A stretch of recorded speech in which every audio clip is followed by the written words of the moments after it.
मैं सभी देशवासियों को दीपावली की, भैया दूज की और गुरु नानक देव जी के जन्मदिन की हार्दिक बधाई देता हूं और ये दुआ करता हूं कि इस देश की एकता और अखंडता मजबूत रहे। हिंदू, सिख, मुसलमान, ईसाई सब भाई एक छत के नीचे बैठकर आपसी भाईचारे को मजबूत करें। दोस्तों, देश के युवाओं, देश के नौजवानों और खासकर भारत के 25 करोड़ मुसलमानों, मेरा आज का जो संदेश है इसे ध्यान से सुना जाए। मैंने 13 अक्टूबर 2015 को हैदराबाद के विधायक अकबरुद्दीन ओवैसी के खिलाफ एक वीडियो वायरल किया था। देश की 100 करोड़ जनता और देश का 25 करोड़ मुसलमान जानता है कि अकबरुद्दीन ओवैसी ने कहा था कि 15 मिनट के लिए पुलिस हटा दी जाए तो 25 करोड़ मुसलमान 100 करोड़ हिंदुओं पर भारी पड़ेगा। दोस्तों, मैंने जब वो वीडियो देखी मेरे तन और मन को आग लग गई। मैंने उस वीडियो के खिलाफ एक मूवमेंट शुरू करने का प्रयास किया और एक वीडियो में एक अपना संदेश दिया जिसमें अपना मोबाइल नंबर भी दिया। मैंने उस वीडियो में 25 करोड़ मुसलमानों को नहीं ललकारा। मैंने उस वीडियो में सिर्फ ओवैसी के चंद कुत्तों को ललकारा। क्या चंद में और 25 करोड़ में मेरे मुसलमान भाइयों कोई फर्क नहीं होता? क्या आपका गणित इतना कमजोर है? बहुत से लोगों ने मुझे संबोधन किया, तू मोदी का कुत्ता है, तू आरएसएस का कुत्ता है। बहुत से लोगों ने कहा, आदित्यनाथ ने भी ये कहा मुसलमानों के बारे में, प्रवीण तोगड़िया ने यह कहा मुसलमानों के बारे में। यहां तक पाकिस्तान से मुझे धमकियां आई, हाफिज सईद की धमकियां आई, मुझे दाऊद की धमकियां आई, मुझे आईएसआई की धमकियां आई बम से उड़ाने की। मैंने इसकी सूचना पुलिस को दी, मैंने इसकी सूचना 2 राज्यों की पुलिस को दी, देश के गृह मंत्री राजनाथ सिंह को दी, भारत के प्रधानमंत्री श्री नरेंद्र मोदी जी को दी। लेकिन हमारी भारत सरकार ने या राज्य सरकार ने तो कोई कार्रवाई नहीं की। लेकिन धमकियां देने वाले मुसलमान समाज के लोग नहीं हैं। धमकियां देने वाले ओवैसी के वो समर्थक हैं जिनको इस बात की तकलीफ हुई कि वीरेश शांडिल्य की औकात क्या है कि वो ओवैसी के खिलाफ बोले। मुझे डराने का प्रयास किया, मुझे रात रात को 2-2 बजे तक धमकियों का सिलसिला जारी रहा। मेरे पास ऐसे व्हाट्सएप आए, मेरी गर्दन काट के हुए मेरी पिक्चर फेसबुक पे डाली गई, मेरे हाथ में गौ माता का सर काट कर रखा गया। मेरे पिताजी कहा करते थे, ये 100 करोड़ हिंदू भी सुन लें, 25 करोड़ मुसलमान भी सुन लें और ये भारत सरकार भी सुन ले और हरियाणा और पंजाब की सरकार भी सुन ले, 2 बार इस दुनिया में कोई नहीं मरा। जहां तक सुरक्षा की बात है, मैंने कभी सुरक्षा नहीं मांगी। मैं जान हथेली पर लगकर चलने वाला आदमी हूं। अगर मैं एंटी टेररिस्ट फ्रंट का राष्ट्रीय अध्यक्ष कहता हूं, मैं मौत से नहीं डरता। लेकिन जहां की सुरक्षा का सवाल है, इंदिरा गांधी जी को सुरक्षा प्रेमिसेस में मार दिया गया। सरदार बेन सिंह को सिविल सेक्रेटरीएट के अंदर जहां परिंदा भी पर नहीं मार सकता वहां बम से उड़ा दिया गया। श्री राजीव गांधी जो भारत के प्रधानमंत्री रहे, उनको बम से उड़ा दिया गया। कहां गई आईबी, कहां गई इंटेलिजेंस, कहां गई खुफिया, कहां गई सीआईडी? मैं तो शेम करता हूं इस सरकार को।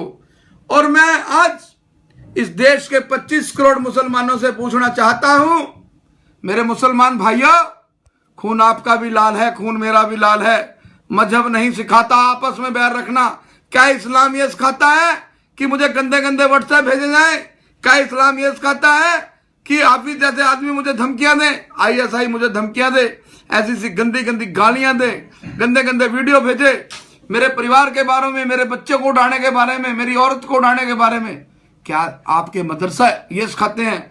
मैं पूछना चाहता हूं 25 करोड़ मुसलमानों से, चंद मुसलमानों को छोड़कर जो ओवैसी के समर्थक हैं, कि 1947 को देश आजाद हुआ था। आज 68 साल हो गए हैं दोस्तों। 68 साल में किसी हिंदू ने कहा कि 15 मिनट के लिए पुलिस हटा दी जाए तो 100 करोड़ हिंदू 25 करोड़ मुसलमानों पर भारी पड़ेंगे? नहीं कहा। मुझे एक मुसलमान वर्ल्ड का या इंडिया का ऐसी वीडियो लेकर आए। फिर हिंदुस्तान में रहने वाले मुसलमानों ने, अगर वो कहते हैं हिंदुस्तान हमारा है, अगर ओवैसी कहता है हिंदुस्तान हमारा है, हम यहां पढ़े हैं बड़े हैं, ओवैसी ये कहता है कि हम तो मरते मरते भी 2 गज जमीन लेते हैं, और हिंदुओं को जलाया जाता है, वो फिजाओं में भटकते रहते हैं। क्या ये इस्लाम है? क्या ये शिक्षा है मदरसों में? क्या कुरान साहब का ये संदेश है ओवैसी को? अगर वास्तव में देश का 25 करोड़ मुसलमान इस हिंदुस्तान से प्यार करता है, इस 100 करोड़ हिंदुओं से प्यार करता है, कौन कहता है? मैंने कोई आदित्यनाथ का बयान नहीं सुना कि 15 मिनट के लिए पुलिस हटाई जाए तो 100 करोड़ हिंदू मुसलमानों पर भारी पड़ेंगे। मैंने कोई प्रवीण तोगड़िया का बयान नहीं सुना। मेरे पास एक भी ऐसा बयान कोई भी मुसलमान समाज का आदमी मेरे व्हाट्सएप पे भेजे, मैं वादा करता हूं वो चाहे कोई बाल ठाकरे के फैमिली से हो, क्या प्रवीण तोगड़िया की फैमिली से हो, चाहे वो आदित्यनाथ हो, प्राची हो, या भारत सरकार के मंत्री हो, मैं किसी को नहीं मानता। मैं सबके खिलाफ बोलूंगा। मैंने कभी हिंदू और मुसलमान को लड़ाने का काम नहीं किया। ओवैसी कल भी देशद्रोही था, आज भी देशद्रोही है। जो भारत में रहकर 100 करोड़ हिंदुओं को ललकारता है, वो कभी हिंदुस्तान का, कभी भारत का नहीं हो सकता। ये बात मैं फिर कहना दोहराना चाहता हूं कि जो ओवैसी के साथ कुछ चंद मुट्ठी भर मुसलमान उसको हवा दे रहे हैं, बाकी के 24, 24.5, पौने 24, 25 करोड़ मुसलमान इसके ऊपर चिंतन करें, इसके ऊपर मंथन करें कि ओवैसी की गेम क्या है, क्यों ओवैसी हिंदू और मुसलमानों को लड़वाना चाहता है, आखिर ओवैसी का एम क्या है, आखिर ओवैसी की सोच क्या है। मुसलमान भाइयों, आपको बताना चाहता हूं, इस देश में मुसलमान माइनॉरिटी में है, अल्पसंख्यक है इस देश में मुसलमान, इस भारत में मुसलमान, लेकिन ये वो देश है जहां मुसलमान माइनॉरिटी में होने के बावजूद भी इस देश का राष्ट्रपति जाकिर हुसैन रहा है। ये देश, ये भारत, जिसे हमारे शहीदों ने सोने की चिड़िया बनाना चाहा, जिसकी आज शहीदों की बदौलत, भगत सिंह, राजगुरु, सुखदेव, चंद्रशेखर आजाद, राम प्रसाद बिस्मिल, अशफाकुल्लाह खान की बदौलत आज हम 125 करोड़ लोग आजादी की हवा में सांस ले रहे हैं। लेकिन इस देश का राष्ट्रपति डॉक्टर कलाम बने। वर्तमान में इस देश का उपराष्ट्रपति मुसलमान है, डॉक्टर हमीद अंसारी। यही नहीं, इस भारत में मुसलमान मात्र अल्पसंख्यक नहीं है, इस भारत में हमारे सिख भाई भी मिनोरिटी में हैं, हमारे सिख भाई भी अल्पसंख्यक है। लेकिन ये भारत के 125 करोड़ लोगों की सोच है। ये वो भारत है जिसने सरदार ज्ञानी जैल सिंह जी को पहले पंजाब का चीफ मिनिस्टर बनाया, फिर जो है इस देश में ज्ञानी जैल सिंह इस देश के राष्ट्रपति बने, और उसके बाद डॉक्टर मनमोहन सिंह इस देश के प्रधानमंत्री बने। ये वो देश है, ये वो भारत है। यहां हिंदू और मुसलमान अलग नहीं है, लेकिन ओवैसी जैसे लोग हिंदुस्तान को तोड़ रहे हैं, हिंदुस्तान को कमजोर कर रहे हैं। है मेरे वतन के लोगों, जरा आंख में भर लो पानी, जो शहीद हुए हैं उनकी जरा याद करो कुर्बानी। मैं आज उन लोगों को ललकारना चाहता हूं, चाहे वो दुबई बैठे हैं, चाहे वो पाकिस्तान में बैठे हैं, चाहे वो हाफिज सैयद है, चाहे वो लखवी है, चाहे वो ISI है, चाहे वो दाऊद है, चाहे वो हैदराबाद के ओवैसी समर्थक है, चाहे वो मुंबई से कोई टेररिस्ट है, एंटी सोशल एलिमेंट्स है, चाहे वो पंजाब से है, चाहे वो उत्तर प्रदेश से है। रात मुझे 12 बजे उत्तर प्रदेश से मैसेज आया कि तेरी 1 करोड़ रुपए की हमने सुपारी ले ली। अरे कौन डरता है मरने से, कौन मरा है 2 बार? 2 बार कोई नहीं मरता। भगत सिंह ने कहा था जिंदगी अपने दम पर जी जाती है, दूसरों के कंधों पर तो जनाजे जाया करते हैं। वीरेश शांडिल्य न डरा न डरेगा, लेकिन 100 करोड़ हिंदुओं और 25 करोड़ मुसलमानों, एक हो जाओ, अवैसी को इस देश से निकाल दो, तब इस देश के अंदर एक ऐसा भाईचारा बनेगा।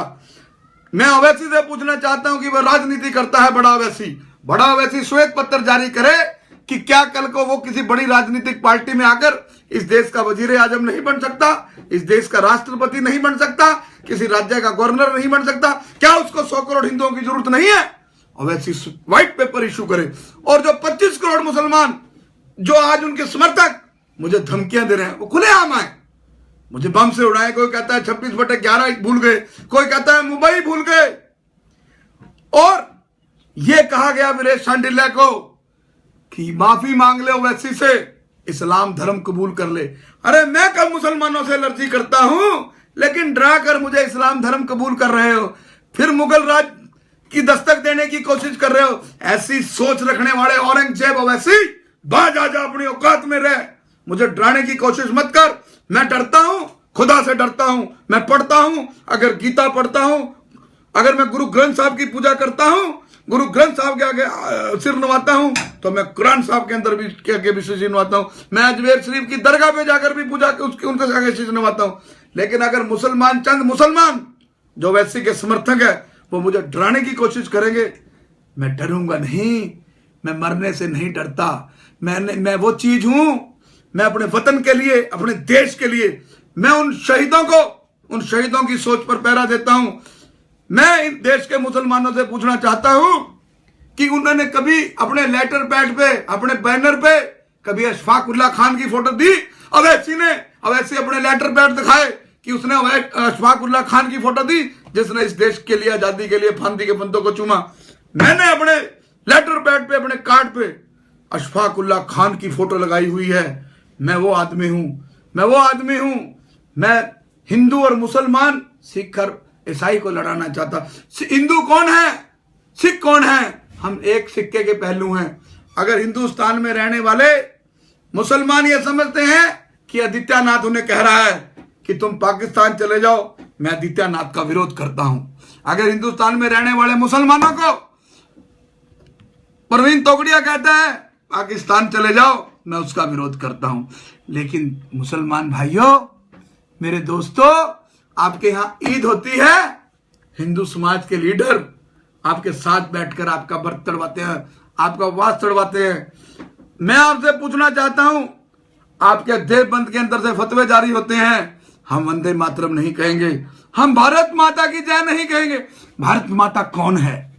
कौन है भारत माता? मैं 25 करोड़ मुसलमानों से पूछना चाहता हूं, वो है भारत माता जिस मां ने आपकी जन्म दिया, वो आपकी मां है, जन्म देने वाली मां। वो धरती मां है जहां से हम अन्न ले रहे हैं, अपना अन्न पेट पाल रहे हैं, अपने बच्चों को पाल रहे हैं। उसको आप हमें भारत माता को नमन करते हुए क्या तकलीफ है? हमें वंदे मातरम कहने में क्या तकलीफ है? वंदे मातरम का मतलब मातृभूमि को नमस्कार, मातृभूमि को प्रणाम। ये कहां की सोच है? और मैं और पूछना चाहता हूं अपने मुसलमान भाइयों से, बड़े बड़े लोग बयान दे रहे हैं, चीफ मिनिस्टर लेवल के लोग, कि हां मैं बीफ खाता हूं। शोभा डे कहती है हां मैं बीफ खाता हूं।